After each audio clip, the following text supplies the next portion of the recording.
Hello, welcome to Interdependent Study, our podcast where we engage in the learning and unlearning work for collective liberation. I'm Aaron. And I'm Damien. Thank you so much for joining us today. Each week, we'll bring something new to the table and discuss our thoughts and feelings about it through the lenses of who we are and where we can go for a more just society. We want Interdependent Study to be a space where we're always learning with one another. And Damien, you're up this week. Yes, sir. What are you bringing to the table today? So I have brought a piece from Inquest to the table for us today. The piece we read is called "The Democrats Will Not Save Us." It was written by Spencer Piston and published a couple of weeks ago at the end of March. Spencer is both a contributor for Inquest, but is also an associate professor of political science up at Boston University. Okay. He researches the politics of oppression and resistance to oppression in the United States. And when I read that, I was like, oh, I want to see what else this man has written about. Check out more of his work.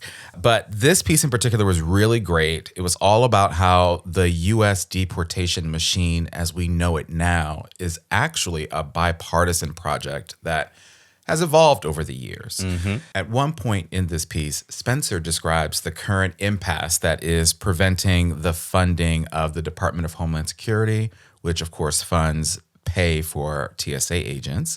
And I thought it was a great quote because it gave context for his analysis around our immigration system. Mm-hmm. So he says, quote, "Throughout this upheaval, news coverage of immigration policing and the congressional standoff over the funding of it has been dominated by stories of partisan conflict, including last week's revolt of House Republicans in response to the Senate's attempt at compromise. To an extent, this is understandable. The latest dispute between the two major parties has had important consequences, most visibly the massive inconveniencing of flyers. But by overemphasizing partisan conflict, news accounts have minimized what should be the main story of immigration policing, a story of bipartisanship. Over the past several decades, Republicans and Democrats have cooperated to build a brutal, lawless immigration regime." Mm-hmm.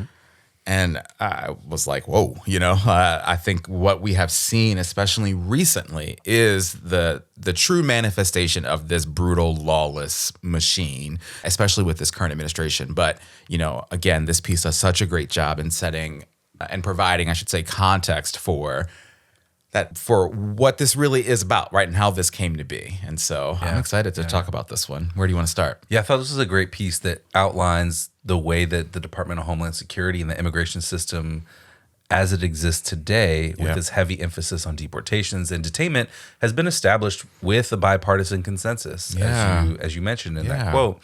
And there's a bit early on in this article that points to how little pattern recognition the mainstream media has for this kind of analysis. Yeah. So sort of continuing that thought you just had too of talking about the way that the story is told right now, right, in the moment, is ignoring the history that brought us here. So he says, quote, "In the aftermath of ICE's killing of Renee Good and Customs and Border Protection's killing of Alex Preddy, news coverage often focused on immigration policing atrocities that have happened since Trump was inaugurated, ignoring similar atrocities under previous, often Democratic administrations." Mm-hmm. And I appreciated this point because it shows how reactive mainstream media is without a depth of analysis and history of how we got here. Right.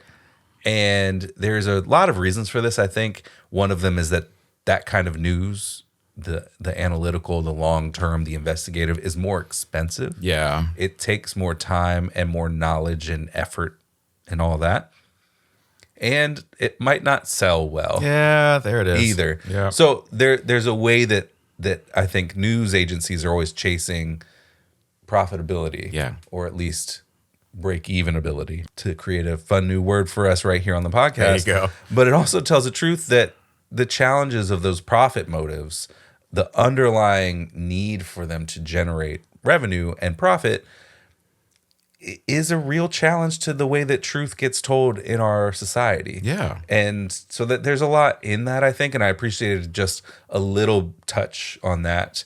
And that's also enough for me about this media critique, because this is an article ultimately about the bipartisan nature of immigration enforcement and the real brutality of all of it, and how hypocritical Democrats sound right now when you can understand the history of how we got to the place we're at right now. Absolutely. Yeah. Well, I won't belabor the point, but I think your point is an important one. The role of the media in all of this is huge. Yeah. Like, we know that the story that the media tells and the story that the media shapes, has a major influence on what people know and understand to be the story, the situation, the context, like everything. And like the clickability of our stories right now, as opposed to, as you mentioned, that long form reporting on what is going on only gives people a certain context. And that's what they latch onto and what they know. Yeah. And I mean, so much of news now, I think the way that people take it in, and this is even maybe not true anymore, but is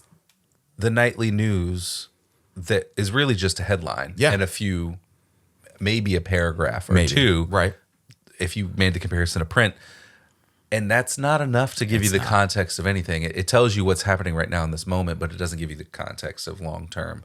And I think that's how people have been getting their news for a long time. Yeah. And now it's even probably less than that. Absolutely. Yeah. So again, I think that was a great point. But to get to your other point about the point of this article, right? I appreciate Spencer so much for highlighting the evolution of immigration policing and the entire immigration and deportation machine that has existed under our most recent Democratic presidents. And so again, to that point of understanding how we got here, the work that he did in this piece is so important. So he says, quote, in 1994, for example, President Bill Clinton created Operation Gatekeeper, which instructed Border Patrol to endeavor to prevent immigrants from crossing high traffic areas of the border. Over the following decades, this operation led to thousands of deaths and disappearances. Legislation passed by Congress and signed by Clinton in 1996 criminalized immigration further, requiring incarceration for a broader variety of offenses, increasing the range of offenses for which an immigrant could be deported, and enlisting state and local police in national immigration policing. Under President Barack Obama, removals of non-citizen immigrants increased relative to the George W. Bush and Clinton administrations, although overall deportations decreased, earning Obama the moniker of deporter-in-chief from immigration rights groups. The annual budget of ICE and CPB increased by billions of dollars during Obama's 2 terms. The administration of President Joseph Biden, in turn, continued the policy of family separation, albeit in modified form, that had attracted so much outrage during Trump's first term. It further expanded the scope of expulsions of asylum seekers under Title 42 and made the process of applying for asylum more difficult. Over the course of Biden's presidency, the annual budgets of ICE and CPB increased yet again by billions of dollars. So again, to that point of long-form reporting here, if you take a step back and you look at all of that, it becomes a little clearer that what we're experiencing now is definitely a vicious and brutal version of the machine. But his point here is that Democrats have played a huge role in how we got here, right? Yeah. I mean, that's absolutely the synopsis of that. Yeah. That paragraph you read. I think there's so many ways that the expansion on the post 9/11 expansion on everything gave space for presidential administrations to continue to seek more administrative power. And that included the way that immigration was and is enforced. Right. And funded and supported. Absolutely. Constant expansion since it was established in 2002 or whatever it was. Yeah. And one of the things I think that's important in all of this is how carceral thinking is baked into all of this around immigration. Spencer points this out by saying, quote, in addition to this system of deportation, the United States also runs, quote, the world's largest system of immigrant incarceration. In historian Brianna Nofel's words, her research shows that this system developed over the course of a century through exchanges between the criminal legal system and the immigration bureaucracy. And we've talked a little bit about this before, but there's good money to be had by prison organizations and companies who run immigration detention centers. Yeah. Particularly with the attention that's being paid to private prisons. Yep. Now that's expanded a lot in the wake of Black Lives Matter movement. Those groups are not getting the same contracts that they were before. And I think states were kind of figuring out it was a racket and it was not helpful to them. But the federal government needs immigration detention, apparently, And they are happy to fulfill that role for that money. Yeah, a nice fee. Yes. And so we're deporting people at really high rates, but we're also locking them up indefinitely in a lot of cases. And this is two different forms of disposability. And in that, we see that carceral thinking shine through, which I would suggest is probably more expensive than not deporting and detaining huge numbers of people. Yeah, absolutely. I think that's such a great point. Those ideas of disposability and carceral thinking, I think connect really well to what you brought up and what we talked about earlier about the role of the media too. And so Spencer actually says a bit more about the role of the media in not telling the full story about Democrats. So he says, quote, "Today, as unprecedented numbers of immigration police patrol the streets of cities across the country, news coverage continues to overstate Democratic resistance. One headline in the New York Times claims that, quote, Democrats want to limit the slush fund for ICE created by the One Big Beautiful Bill Act of 2025. But as it turns out, the story is not actually about Democratic proposals to decrease funding, but instead about Democratic arguments for procedural restrictions on the use of the funding. As Adam Johnson observes, progressives in Congress aren't even advocating DHS's budget return to its 2024 levels, indicating just how far to the right the Overton window is. Even in the January killing of Renee Good, 7 House Democrats voted to continue funding ICE at its current level. House Minority Leader Hakeem Jeffries decided not to whip votes against the measure. All this at a time when a plurality of U.S. residents, according to one recent poll, support abolishing ICE altogether. Which, yes, let's do that, right? But all we're seeing in this moment is Democrats responding to the use of ICE in ways that we've seen recently, or in the form of trying to restrict how funding can be used. And all that is reforms. And we have talked ad nauseum about how reforms are not what we need. And again, this is not aligned with what the majority of the American people want, especially with what we have seen and talked about that has taken place in Minnesota. And so all of this, to me, is just so insane. Yeah, and I think that there's a lot, the way that mainstream Democrats just want to reform things. They want to see, it be a more humane process of throwing people away. And it's so short-sighted and limited and all of that. But another great point that Spencer makes here is about the underlying Islamophobia that existed after 9/11 and the way that Islamophobia was weaponized in a bipartisan fashion to create DHS and expand ICE. Right. So he said, quote, "In 2002, the Homeland Security Act, which established DHS and subordinated immigration policing to the agency, passed the Senate by a vote of 90-9. Only 8 Democrats voted against the bill.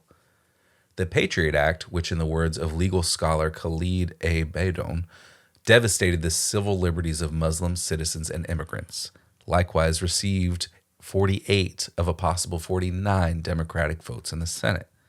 These developments followed an Islamophobic logic that treated Muslim Americans as what political scientist Nazita Lajardi calls outsiders at home.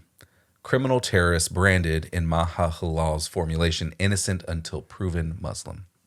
Bipartisan Islamophobia legitimized landmark expansions of both executive power and the criminalization of immigration. And now the country is reaping what it sowed."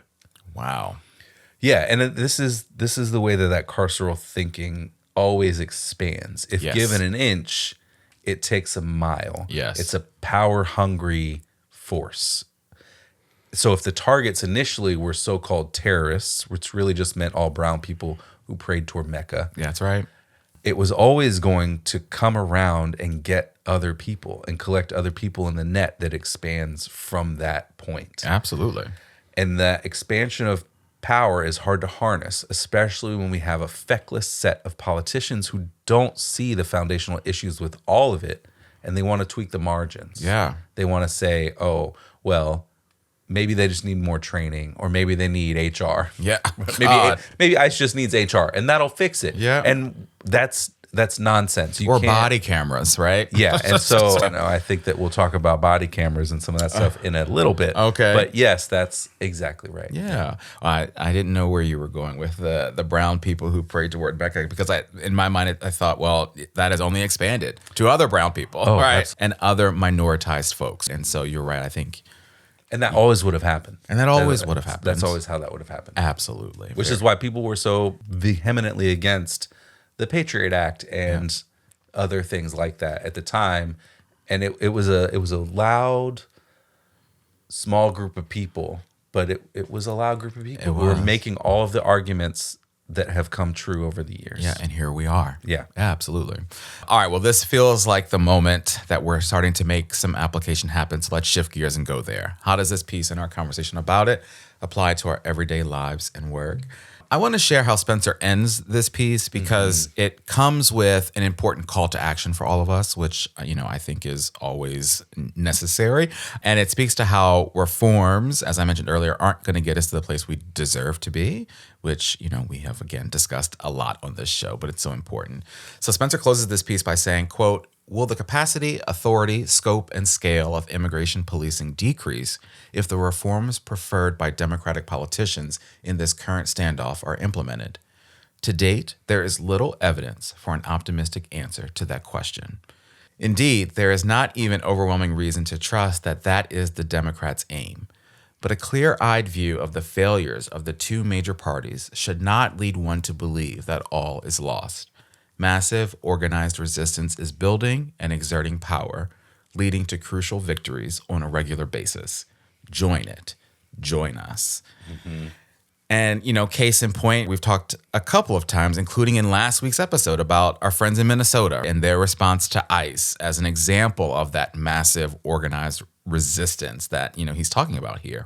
And so we need more of that. We absolutely need to continue to fight the immigration and deportation machine as it exists now before it does even more damage than it has already done to all of us. It has absolutely done damage to all of us. So, yeah, what are you thinking? Yeah, my application is about the funding of ICE and DHS and police departments. Okay. And the way that funding gets justified, specifically when talking about body cameras. There it is. Which really started to become popular across the country about 10 to 12 years ago.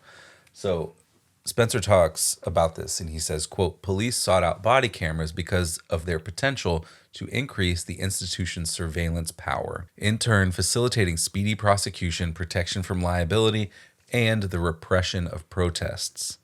For years, police were unable to convince government to pay for body cameras at scale, but this all changed starting in 2014 when Michael Brown was killed by police officer Darren Wilson in Ferguson, Missouri. As pressure to reform the police mounted, police strategically portrayed body cameras as a means to provide police accountability to the public. Just over a decade later, their plans have come to fruition. Body cameras have resulted in more money in police budgets and a massive expansion in the surveillance infrastructure of policing, while the number of police killings appears to increase every year, even against the backdrop of a nationwide dramatic drop in violent crime. So we're seeing this kind of turn now with the violence of these ICE officers. The main way that mainstream Democrats are talking about holding them accountable is through training and body cameras. Right. It's tweaking things around the margins rather than grappling with the existential threat that something like ICE poses to a democracy. And by focusing on training and body cameras, they've already ceded that ICE should be doing what they're doing and be as large of an entity as they are. When you don't vote to change the way that they're funded, to change how much they're funded, you think, and you're telling all of us that everything's fine. Yep. When Hakeem Jeffries does not whip votes against those measures that you mentioned he did not whip votes for, right, that means that he's fine with it. Yep. And that's not what opposition parties do No. in the face of authoritarianism. And so that's why I really appreciated this piece and the title of it being so apt, because these Democrats who are in office right now will not save a single one of us. No, not at all. And it's short-sighted nonsense, and that's all that they're looking for. I have nothing to add to that. Very good, my friend. All right, let's move on to homework. What do we want to do to continue our learning and unlearning work once we leave the table today? I mentioned at the start of this that, Spencer Piston's research focuses on the politics of oppression and on resistance to oppression in the United States. So I'd love to look into him a little bit more, check out more of his work, what other maybe articles or research journals, he's published in. I can say that he published a book back in 2018 called Class Attitudes in America, Sympathy for the Poor, Resentment of the Rich, and Political Implications, which just kind of sounds fascinating. What a great title. So I want to add that to the list for sure. What about you? Yeah, my homework is an article that Olufemi Taiwo wrote, which is mentioned here in this article. Yes. And Dr. Taiwo's article is called Empire of Vice. He published it in the Boston Review recently, and the byline is, quote, in a perverse twist on virtue signaling, the Trump administration is training Americans in the politics of raw domination. I think that's such a clear method that this administration is using, and I appreciate Dr. Taiwo writing about it and putting some thought about it out into the world, because I haven't seen anybody make that point yet about the way that they're flipping virtue signaling, they're perverting it, as he says, into being, no, this is about domination, and it's so clear when viewed through that lens how much of this regime is all about that. Absolutely. Yeah. I saw the mention of Dr. Taiwo and I was like, yes, absolutely. I love that. I love when our media connect. We've read a few things from Dr. Taiwo. So, I'd love to check out that piece. You should bring it at some point down the line. All right. Well, that's our conversation about this incredible piece by Spencer Piston in Inquest. We encourage folks to check it out. Aaron, you're up next time. Yeah. And we both kind of are, maybe. What are we bringing to the table in our next episode? Well, that's a good point. It's my week, but we're bringing our April book. Yes. And it's your turn to bring a book, but this is the way the schedule worked out. Yeah, absolutely. And I'm actually going to turn it over to our special guest who is going to introduce what that book is going to be. Hey, friends at Interdependent Study. My name is Beth Howard, and I am the author of the memoir Song for a Hard-Hit People, a memoir of anti-racist solidarity from a coal miner's daughter, available wherever you buy books and audiobooks, published by Haymarket Books. And I'm also a longtime Southern community organizer, and I am the cultural strategist for Showing Up for Racial Justice, the largest national organization bringing white people into multiracial solidarity. And I am so excited to bring my book to the table on the next episode. And it's an exploration of my past and my people's and my place in Appalachia, where I hope to spark a collective fight for our future, one where we all have what we need and deserve, and to make the case that for working class white people, we have a shot at that future if we choose class solidarity over whiteness. And as I wrote for the jacket on my book, in the midst of divisive rhetoric, violent repression, and grifters writing elegies, may this story be a song. I'm so excited to talk with y'all, and I'll be with you next week. Thanks for inviting me, and I'm looking forward to it. Thank you so much, Beth, for sending us that introduction. I can't wait to talk with you about Song for a Hard-Hit People. And as you might have been able to tell, Beth sent us this after we recorded our episode. And so now I'm going to take us back to our previously recorded episode where we're talking more about Song for a Hard-Hit People. I finished this book a few weeks ago now. It's incredible. Yes. It's such a great memoir and story about the power of organizing and how much I think Appalachia has been the testing grounds of necropolitical decisions across the board by the federal government, by state governments, by all of it. Yeah. And it's clear here how poor people there are not, there's no care for them anywhere in any of the halls of power across our country. Yeah. I am so excited to talk about this book. I It's all of that, and it's the way Beth has written this book and the stories that she tells. I was so moved in so many ways by this book. There were moments where I felt like I was cheering with her. There were moments where I was crying with her. There were moments where I was angry. There were moments where I was elated. It just is, it's such a beautiful book, and it tells a really important story, and it's a great, I think we're going to be able to have a great conversation about it and how it connects to all of the things that we believe in and talk about on the show. And so this book was a gift. And so I'm so excited to talk about it next time. Yeah, absolutely. Me too. All right. With that, we want to thank you for joining us today. You know what we want you to do here, but in case you forgot, please follow, leave a rating and review, share our podcast with the people in your life, follow us on social media, including Instagram, TikTok, and Blue Sky. Check us out on YouTube and sign up and join us on Patreon to get notified about any new things we've got going on behind the scenes. Yes, thank you for listening. And remember, it's not about us, but it is about all of us. We'll talk to you next week.